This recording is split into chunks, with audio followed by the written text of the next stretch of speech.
नागपूरमध्ये सुद्धा जुन्या पेन्शनच्या मागणीसाठी सरकारी कर्मचाऱ्यांनी एल्गार पुकारलाय। शहरातल्या टाउन हॉल बागेमध्ये कर्मचाऱ्यांनी आंदोलन केलं।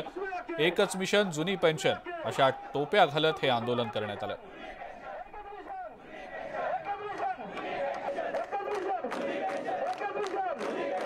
जुनी पेन्शन आणि विविध मागण्यांसाठी आज शासकीय कर्मचारी आंदोलनामध्ये उतरलेले आहेत। माझ्या पाठीमागे तुम्ही पाहू शकताय कोल्हापुरातल्या विविध शासकीय कार्यालयातले हे सगळे कर्मचारी आज टाउन हॉल बागेमध्ये या ठिकाणी एकवटले आहेत आणि प्रत्येकाच्या डोक्यावरती आपल्याला पांढरी टोपी दिसते आणि या टोपीवरती एकच मिशन जुनी पेन्शन असा आशय आपल्याला पाहायला मिळतोय। जुन्या पेन्शनसाठी या सगळ्या कर्मचाऱ्यांनी आहे तो एल्गार पुकारलेला आहे।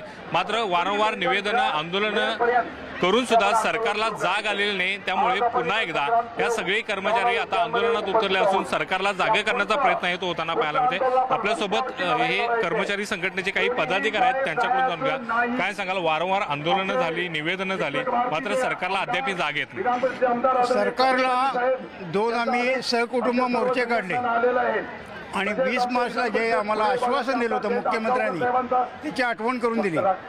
सरकारनं आम्ही हेही सांगितलं की संप झाला तर सर्वसामान्य नागरिकांची गैरसोय होणार आहे। रिक्त पदं नाही भरली तर जी लाखोच्या संख्येने बेरोजगार आहेत त्यांना रोजगार मिळणार नाही। ती रिक्त पदं भरा, जुनी पेन्शन योजना लागू करा आणि आमच्याशी चर्चा करा, कारण चर्चा केल्याशिवाय प्रश्न सुटणार नाही। निश्चितपणानं शासनानं हे समजून घेणं गरजेचं आहे की सामाजिक न्याय, सामाजिक समता जर प्रस्थापित करायची असली तर देशामध्ये निर्माण होणारा पैसा समाजामध्ये विभागला गेला पाहिजे। एका एमपीकडे जर 350 कोटीची कॅश सापडत असेल तर खरोखर या लोकप्रतिनिधींना पेन्शनची गरज आहे का?